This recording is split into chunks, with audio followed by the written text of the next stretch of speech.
طبعا يا كريم، انت زعلت قوي واتأثرت من جواك يا حبيبي لما المدرس عاكس مامتك يعني، والعيال قعدوا يتريقوا عليك في الفصل. ويا ريتها جت على المدرس بس، ده الناظر والفراش والبواب، ده الواد شوقي بتاع الشرطه المدرسيه عاكس امي. الواد شوقي؟ وانت سكت يا كريم؟ لا انا ما سكتش، انا رحت عملت شكوى لمدير الاداره التعليميه. ها حلو، وبعدين؟ خد بياناتنا وخد عنواننا. تاني يوم بعت لامي دبدوب على البيت. ايه؟ حرام يا كريم، ده انت طلعت متعقد بجد. فعلا من ساعتها وانا بخاف اتعرف على اي واحده حلوه. امال انا ارتبطت بيكي ليه؟ كريم قصدك ان انا وحشه؟ لا طبعا، انا بهزر معاكي. خلاص يا كريم يا حبيبي، هي محنه وعدت، وبعدين مامتك دلوقتي زمانها كبرت وعجزت وتخنت انا ماما كبرت بس لسه مزه ومحافظه على جمالها، عشان كده بقى النهارده عايزك تشيكي وتتأنتكي عشان لما تشوفك. اكتر من كده؟ هو ده طموحك؟ خلاص تعالي زي ما انت. وجم اهل كريم من البلد، واول ما جم رحبوا بيه ترحيب كبير جدا، ورحبوا بيا انا كمان ترحيب كبير جدا جدا جدا. الله، امال فين كريم ابني؟ ماما حبيبتي، اهلا اهلا اهلا. حبيبي حبيبي حبيبي، وحشتني وحشتني.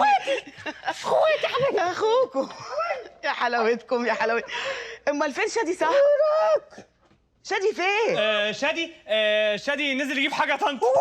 مش انا يا حبيبي. شادي يا حبيبي، شادي حبيبي.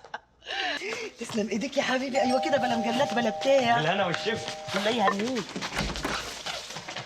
يا كريم ازيك؟ ايه يا رشا اللي انت جايباه ده؟ حبيبي دي حاجه بسيطه خالص عشان طنط واخواتك. ما هي المشكله انها بسيطه، ما جبتيش حاجه كبيره ليه؟ يا كريم تعالي اعرفك على ماما. ماما دي رشا اللي انا حكيت لك عليها. اهلا يا حبيبتي، اهلا اهلا. ايه ده يا اختي ده؟ يا مالها ناشفه ومعصعصه كده ليه؟ بتقولي حاجه يا طنط؟ بقول لابني كريم عرف ينقي صحيح زي القمر. اتفضلي يا طنط اتفضلي. ميرسي. حلويات؟ بس يا ولد انت وهو عيب كده، ما يصحش وما يصحش ما يصحش خالص. مامتك ذوق قوي يا كريم، ذوق.